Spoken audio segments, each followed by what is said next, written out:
The morning they read my grandmother's will, I walked out with a crumbling house no one wanted, and my father's voice still ringing in my ears like a death sentence. "She gave you what you could handle, Maya," he had whispered, his eyes as cold as the marble floors of his Greenwich estate. 4 months later, a foreman called me at 10 at night, his voice shaking. He said 7 words that dismantled the Thorne family empire forever. "Ma'am, we found something inside the wall."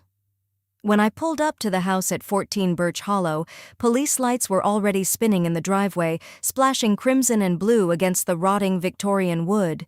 The steel box they pulled from behind a false wall had my initials, MT, engraved on the lid. What was inside didn't just prove my family wrong, it proved they were criminals. But I'm getting ahead of myself. My name is Maya Thorne. I'm 28 years old, a social worker who spends her days fighting for people who have nothing, while my family spends their lives protecting a fortune built on lies. This is the story of the worst thing they ever did to me, and how my dead grandmother made sure they'd answer for it. Let me take you back to last September. A Sunday dinner. In Fairfield County, Connecticut, a Sunday dinner is not a meal. It's a summon. The Thorne estate is a masterpiece of colonial architecture. White columns, black shutters, a lawn so manicured it looks like a green velvet rug. From the street, it looks like the American dream. From the inside, it feels like a courtroom where the verdict was decided before you even sat down. I sat at the far end of the long mahogany table, close to the kitchen door. Sat close enough to clear the plates, which was my unofficial role in this family. My father, Richard, took the head of the table, his posture perfect, his suit costing more than my monthly rent. My mother, Vivian, sat to his right, adjusting her pearls. My sister, Celeste, sat to his left, glowing from her recent promotion to senior account director in the city. The room was filled with the sound of silver hitting fine china, but the atmosphere was thick with a silence that only wealthy, miserable families can produce. Celeste was talking about her new office in Boston. "Regional lead," she said, her voice dripping with the quiet arrogance of someone who believes they built the world they live in. Richard nodded slowly, the ultimate sign of his approval. I waited for a pause. "I helped a family get permanent housing this week," I said softly. "A single mother and 2 kids. They'd been in a shelter for 6 months. Vivian didn't even look up from her wine. "That's nice, sweetie. Celeste, tell your father about the Boston account." The conversation moved on. I cut my chicken and swallowed the familiar metallic taste of being invisible. After dinner, I washed the dishes alone while they retreated to the living room for scotch. No one asked me to stay. No one asked how I was. On the drive home to my cramped apartment, my phone buzzed. A voicemail. It was my grandmother, Clara. Her voice was warm, unhurried, and it was the only thing that kept me anchored to the Thorne name. "Maya, honey, I made your favorite lemon cake today. Come get it before your mother finds it." Clara was the only one who saw me. She'd ask about my cases, my clients, my bad days. She once told me something I didn't understand while we sat on the porch of her old house in Ridgefield, the one nobody visited anymore. She looked at the peeling paint of the walls like they were holding a conversation only she could hear. "There are things I've hidden in this house, Maya," she whispered. "When the time comes, you'll understand." I thought she meant memories. I was wrong. She died 3 months later. The call came at 2:07 a.m. on a Tuesday. A nurse at St. Vincent's. Her voice was careful, rehearsed. "Ms. Thorne, I'm calling about your grandmother, Clara Thorne. She passed in her sleep approximately 1 hour ago." I don't remember hanging up. I remember putting my shoes on the wrong feet and not noticing until I was halfway down the highway.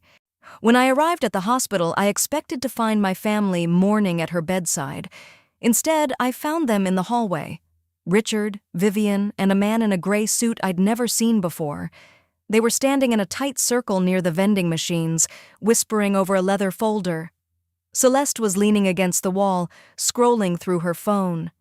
Her eyes were dry. No one noticed me walk past them into the room. Grandma Clara lay still, her hands folded over a thin white sheet. The monitor was off. The room was quiet in a way that didn't feel empty. It felt held. On her wrist, she was still wearing a silver bracelet. It was thin, tarnished, and simple. She had worn it every single day for as long as I could remember. I closed my hand around it gently. When I stepped back into the hallway, Richard was buttoning his coat. "Edie, we need to discuss the estate," he said. "No hand on my shoulder." "No. Are you okay?" Vivian adjusted her silk scarf. "Your grandmother was old, Maya. It was time. Let's focus on what matters now." I looked at the man in the gray suit. He avoided my eyes. Later, I'd learn his name was Gordon Blake, a lawyer my grandmother never hired, a man who appeared at a hospital at 3 a.m. before the rest of the family was even notified. The funeral was a performance. 80 people came to a small stone church in Weston. Richard delivered the eulogy. He stood behind the lectern in a navy suit, his voice steady. "My mother-in-law was a pillar of this family. She believed in loyalty. She believed in legacy." He paused for effect. "We will honor her by staying together." I sat in the second row and counted the lies. Richard had visited her twice in the last 2 years. After the service, a hand touched my elbow. "Dorothy Callahan, Clara's closest friend for 50 years. She pulled me aside, her eyes red but focused. "Your grandmother talked about you all the time, Maya." She was worried. She said she took precautions. "Precautions for what?" I asked. Dorothy opened her mouth to speak, but Vivian was suddenly there, wrapping Dorothy in a hug that lasted exactly long enough for a photographer to catch it. "Dorothy, thank you for coming. We're all grieving together." Dorothy gave me one last look, a look that said, "Not here, not now, but soon." 3 weeks later, we were summoned to the office of Gordon Blake. The room was cold, beige, and smelled of expensive floor wax. Richard sat at the head of the conference table, his hands clasped. Blake opened the folder and began to read. "To Richard and Vivian Thorne, management of the family trust, valued at approximately $1.8 million, including all liquid assets. To Celeste Thorne, the primary residence in Weston, along with the associated investment portfolio. To Maya Thorne," Blake paused, "the property located at 14 Birch Hollow Road, Ridgefield, Connecticut." I waited for more. There was no more. 14 Birch Hollow was a ruin. It was Clara's childhood home, abandoned for over a decade. The roof leaked, the walls were cracking, and the electrical system had been condemned by the county. Richard turned to me. His face was a careful blank. "Your grandmother knew your limitations, Maya. She gave you what you could handle." "At least you have a roof," Vivian added. "Not everyone gets that." I stared at them. My grandmother had told me she would take care of me. She'd said it to my face. This was not her will. This was a robbery. I walked out without a word. I sat in my car in the parking garage for 11 minutes until my hands stopped shaking. Then I remembered her words on that porch. "There are things I've hidden in this house, Maya." I drove straight to Ridgefield. The house looked like it had lost a fight with time. The Victorian bones were sagging, the gutters hung like loose teeth, and the yard was waist-high with weeds. I pushed through the front door. It groaned, releasing a cloud of dust and mildew. In the kitchen, behind a layer of grime, I found a framed photograph. A young woman holding a baby in front of this very house. On the back, in Grandma Clara's unmistakable script, "For my Maya. The house remembers. I called the only person I trusted, a contractor named Frank Delaney." He walked the house in silence, testing the floors with his boot. 70,000 minimum, he said, pulling off his cap. "You got that kind of money?" "I have 23,000 in savings and a credit line," I said. "I'll make it work." Frank's crew started the following Monday. They began tearing out the rot, stripping the wallpaper of a century of neglect. On the second day, Frank called me over. He was pointing his flashlight at an exposed section of framing in the living room. "This wall is weird," he said. "It's double-layered. Someone built a false wall here on purpose." My heart hammered against my ribs. "Keep going," I told him. "Lady, someone didn't want this wall touched." He picked up the sledgehammer. While Frank worked, my family didn't stop. Richard called me that evening. "The house is a money pit, Maya." I'll buy it from you for 15,000 cash. Walk away while you can." "No," I said. Then came the text from Vivian. "You're tearing this family apart. Your grandmother would be ashamed. Hand over whatever you found and we can move past this." They weren't just waiting for me to fail, they were terrified I would succeed. Thursday, 9:47 p.m. My phone lit up. "Frank." "Ma'am." His voice was tight. "We found something behind the false wall. I called the police. Don't tell your parents, just come."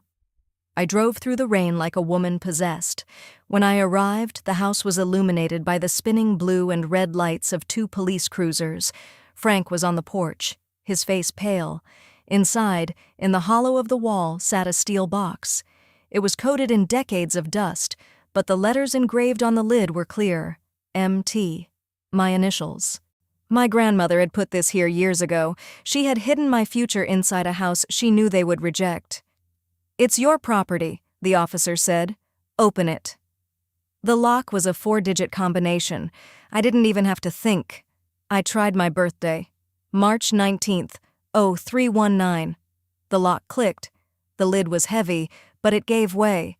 Inside, the box was divided into neat compartments. The first held a thick envelope sealed with wax. I broke it open. At the top of the first page, in Grandma Clara's bold handwriting, "Last Will and Testament of Clara Ann Whitfield Thorne." It was dated 18 months before the will Gordon Blake had read. It was notarized. It was witnessed. And it was the original. I read the terms, my breath hitching in my throat. The real will left the $1.8 million trust and the Weston estate to me. Celeste was to receive the Ridgefield house and $50,000. And at the bottom, a note for my parents. "To Richard and Vivian, I leave you each $1, so you know I did not forget you. I simply did not forgive." But that wasn't all.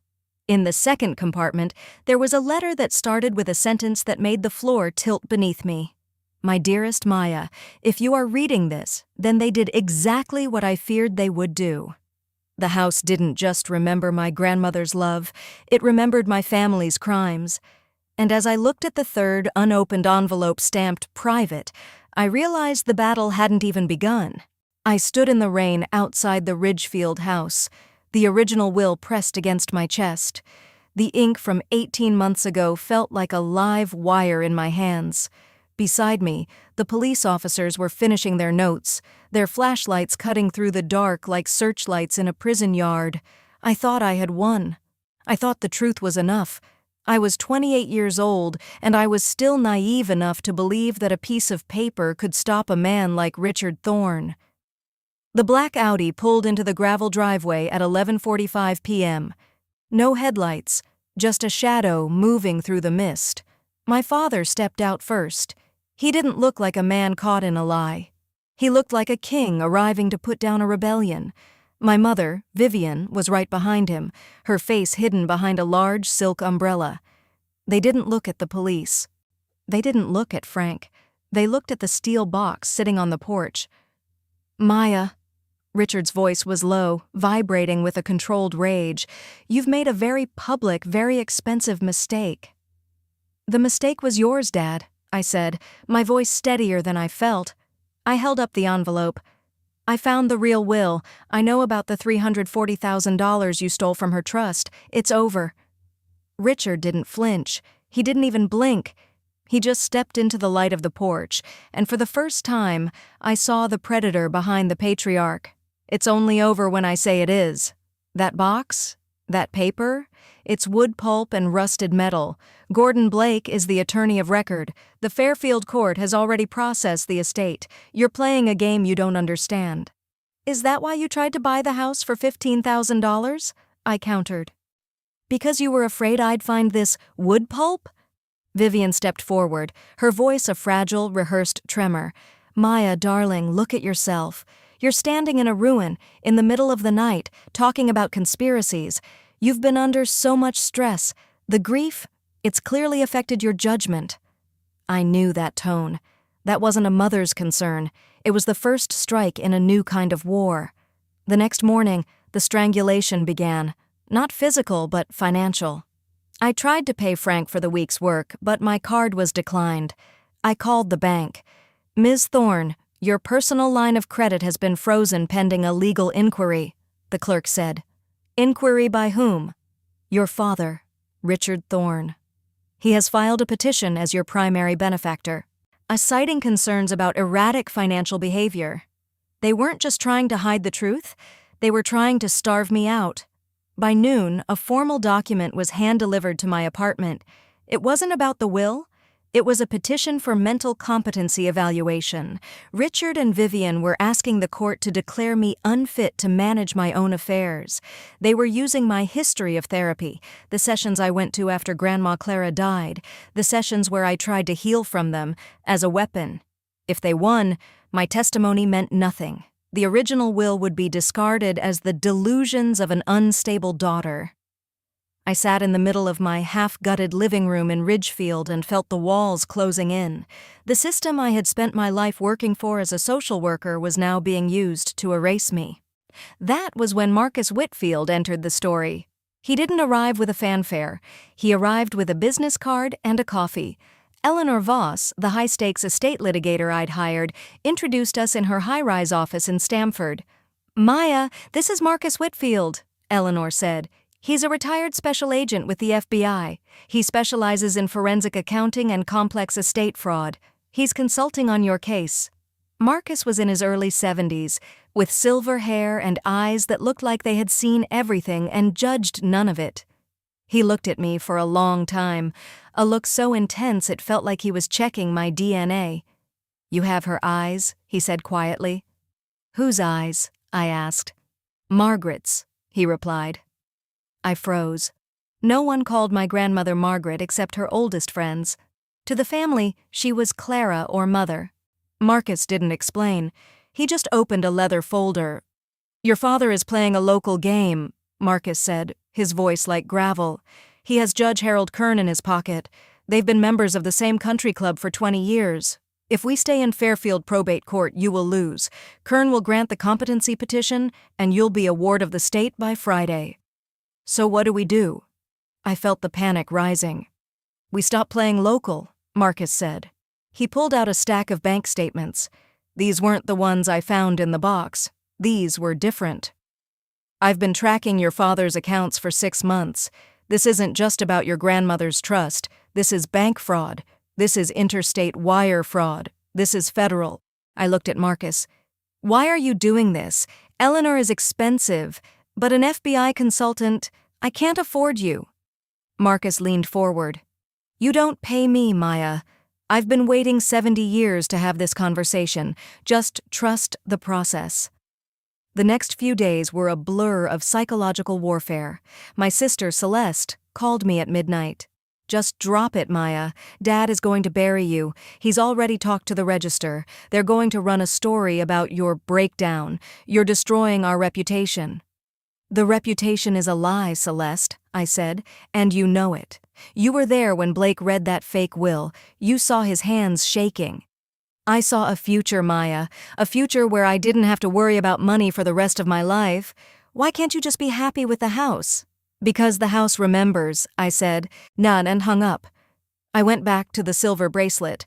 I sat on the floor of the Ridgefield house, the dust of the renovation settling around me.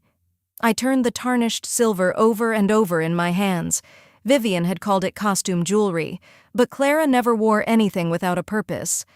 I took a magnifying glass from Frank's toolbox. I looked at the inside of the clasp. Etched into the metal, so small it was almost invisible to the naked eye, was a sequence. September 17th, 1974. A date. September 17th, 1974. I ran to the steel box. I had opened the 3 main compartments, but Marcus had mentioned something about the architecture of the box. I flipped it over. The bottom was heavy. Too heavy. I looked at the small combination panel built into the base. It was a secondary lock. I input the numbers from the bracelet. 09171974. A soft, mechanical click echoed through the empty house. The base panel slid open. Inside was a single plastic sleeve containing a yellowed document. It wasn't a will. It wasn't a bank statement. It was a birth certificate. I read the names. Name of child, Margaret Ann Whitfield. Mother, Ruth Ellen Whitfield. Father, Marcus James Whitfield. The room spun. My grandmother's maiden name was Thorne, at least that's what I'd been told. She was a Thorne by blood, a pillar of the family. But this paper said she was a Whitfield. It said her father was Marcus. I looked at the date on the bracelet again. 1974, the year she found him. Grandma Clara, no, Margaret, had spent her entire life living a lie to protect a Thorne legacy that wasn't even hers. She was an outsider who had been adopted into the fortune to keep the bloodline appearing pure, while the real Thorne heir had died in infancy. Richard wasn't protecting a legacy, he was protecting a massive, multi-generational fraud. And Marcus Whitfield, the man sitting in my lawyer's office, wasn't just a consultant. He was my great-grandfather. He had been waiting in the shadows for decades, watching his daughter live in a golden cage, unable to step forward because Richard Thorne would have used the scandal of her true parentage to strip her of everything. I picked up the phone. My hands were shaking so hard I nearly dropped it. "Marcus? You found the base compartment," he said. His voice was thick with emotion. "You're her father," I whispered. "Why didn't she tell me?" "Because Richard would have killed the truth before it could grow," Marcus said. "She needed you to be the one to find it. She needed you to be the legal heir of the Ridgefield house so that the discovery would be protected by attorney-client privilege and property rights. She played the long game, Maya, and now it's time for the end game." But as I sat there, the weight of the secret pressing down on me, the front door of the Ridgefield house kicked open. Richard stood there, shadowed by the porch light. He wasn't alone. He had two men with him in dark suits. They weren't lawyers. "The box, Maya," Richard said, his voice a dead calm. "Give me the box, and we can forget about the competency hearing. You can stay in this house. You can live your quiet little life. But if you walk out that door with those papers, you won't make it to the courthouse." I looked at the steel box. I looked at the birth certificate. And I looked at my father, the man who would rather erase his own daughter than lose a fortune that never belonged to him. "You're not a Thorne, Dad," I said, holding the birth certificate up. "And neither was Grandma. The only thing you've ever truly owned is a lie." Richard's face contorted. He stepped into the room. "Take it," he barked at the men. But before they could move, a low, authoritative voice came from the darkness of the hallway behind me. "I wouldn't do that if I were you, Richard." Marcus Whitfield stepped into the light. He wasn't wearing his tweed jacket anymore. He was wearing a tactical vest, and he wasn't alone. "Federal Bureau of Investigation," Marcus said, and for the first time in 28 years, I saw my father look truly, deeply afraid.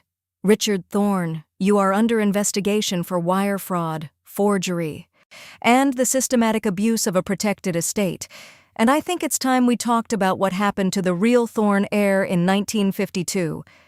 The battle for the Thorne Empire was no longer a family dispute.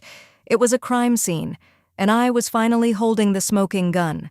The morning of the federal hearing, I woke up at 5 a.m. to an email sent in the dead of night. It wasn't a confession, it was a mass execution of my character. My father, Richard, had CC'd 26 family members, aunts, uncles, cousins I hadn't seen since I was a child. He called me an extortionist. He called me mentally unstable. He asked for their prayers while he prepared to bury me. But as I looked at the silver bracelet on my wrist, the one holding a code he didn't even know existed, I realized something. You can't pray away the truth once it's been engraved in steel. The U.S. District Court in New Haven is a fortress of limestone and glass. It doesn't care about family reputations or country club memberships. It only cares about what can be proven. I walked up those steps flanked by Eleanor Voss and Marcus Whitfield. Marcus was silent, his jaw set like granite. For 70 years he had been a ghost in his own daughter's life. Today he was the storm. In the lobby, I saw them. Richard was adjusting his silk tie, leaning in to whisper to a reporter from the Fairfield County Register. He looked confident. He looked respectable. Vivian stood behind him, dabbing at her eyes with a lace handkerchief, a masterclass in the grieving mother aesthetic. Then there was Celeste. My sister stood by the east wall, alone. For the first time in my life, she wasn't looking at her phone. She was looking at me. And for the first time, I didn't see competition in her eyes. I saw a mirror. She was seeing the Thorne lie for what it was, and it was terrifying her. "All rise," the bailiff intoned. Judge Patricia Morrow took the bench. She was a woman who looked like she could see through lead. "Counsel, proceed," she said. Eleanor stood. She didn't use flowery language. She used a projector. One by one, the lies appeared on the screen. The Gordon Blake will side by side with the one I found in the wall. The FBI forensic report, 99.7% probability of forgery. The murmurs in the gallery started low, like a rising tide. Aunt Karen covered her mouth. Uncle Dale took off his glasses, cleaning them as if he couldn't believe what he was seeing. The respondent, Richard Thorne, systematically siphoned $340,000 from the trust, Eleanor said, her voice cutting through the room like a blade. He didn't just steal money. He stole the final wishes of a dying woman who feared her own family. "Objection!" Richard's Hartford attorney shouted. "This is hearsay and fabricated documentation." "Overruled," Judge Morrow said without looking up. "The FBI has verified the chain of custody." Then Marcus Whitfield took the stand. The room went so quiet you could hear the hum of the air conditioning. Richard leaned forward, frowning, trying to place the face. He still didn't know. "State your name and relationship to the deceased," Eleanor said. Marcus looked directly at Richard. "My name is Marcus James Whitfield, and Margaret Ann Whitfield, the woman you called Clara, was my daughter." The collapse of the Thorne family was almost audible. It wasn't a roar. It was a long, slow exhale of a secret 70 years in the making. Marcus told the story of 1955. He told the story of a young father whose child was stolen by a system that judged him for his poverty. And he told the story of finding her again in 1992 and the pact they made to protect me.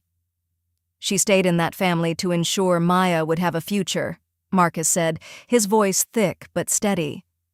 "And she hid the proof in the only place Richard Thorne would never look, a house he considered worthless." Richard's face was bloodless. He turned to Vivian, his eyes wild. But Vivian was gone. She was staring at the floor, her performance finally shattered. Then came the final blow, a witness the defense never saw coming. "The people call Celeste Thorne." Richard's head snapped toward my sister. "Celeste, sit down," he hissed. But Celeste didn't sit. She walked to the stand. Her hands were shaking so hard she had to grip the railing. "I knew," she whispered into the microphone. "I knew the will was a lie. Dad told me before Grandma even passed. He said she wasn't built to handle the responsibility and that we had to protect the legacy." She looked at me, tears finally breaking. "I'm not asking for forgiveness, Maya. I'm just telling the truth because Grandma deserved one person in this family to be honest." Judge Morrow didn't need a recess. She looked at the evidence, she looked at the forgeries, and then she looked at Richard and Vivian Thorne. "This court finds the document filed by Gordon Blake to be a fraudulent instrument. It is void." The gavel hit. Bang. "Richard Allen Thorne, you are remanded to federal custody on charges of wire fraud, forgery, and elder financial abuse. Vivian Thorne, you are charged with conspiracy and filing a fraudulent petition." I watched as the U.S. Marshals stepped forward. I watched the silver handcuffs click around my father's wrists, the same wrists that used to wear Patek Philippe watches. He looked at me as they let him out. There was no anger left, only the hollow, terrifying realization that he was no longer a king. He was just a man who had been outplayed by a woman he thought he had erased. Walking out of that courthouse, the air felt different. It was cold, but it didn't bite. A year has passed since that day. The Thorne estate in Weston was sold. The money went back where it belonged. Richard is serving 8 years. Vivian is serving 4. Gordon Blake is no longer a lawyer. But the real story isn't in a prison cell. It's at 14 Birch Hollow Road. If you come to Ridgefield today, you won't see a ruin. You'll see a house with a fresh coat of white paint and a porch that doesn't sag. Above the door there's a new sign, the Clara Whitfield Community Center. We turned the worthless house into a sanctuary for people facing what I faced. Financial abuse, family gaslighting, the quiet violence of being made to feel invisible. Marcus lives in the ground floor bedroom. Every morning, he sits on the porch with a cup of coffee and watches the sunset over the garden Grandma Clara planted decades ago. He's no longer a ghost, he's a great-grandfather. I'm 28 now, and I finally know what family is. It isn't a name on a mahogany table. It isn't a trust fund built on secrets. Family is the foreman, Frank, who delayed his bills because he believed in my story. Family is Eleanor, who fought for a girl she barely knew. Family is Marcus, who waited 70 years to sit on a porch with his granddaughter.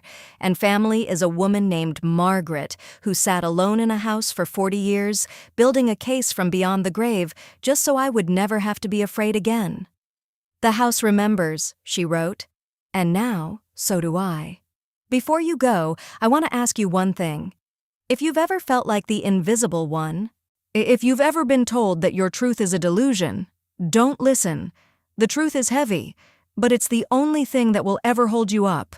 If this story spoke to you, hit that like button and subscribe. It helps us tell more stories for those who are still looking for their voice. And if you've ever had to stand up to your own family, tell me your story in the comments. I'm reading all of them. My name is Maya Thorne. I found the wall, I found the box, and I finally found my way home.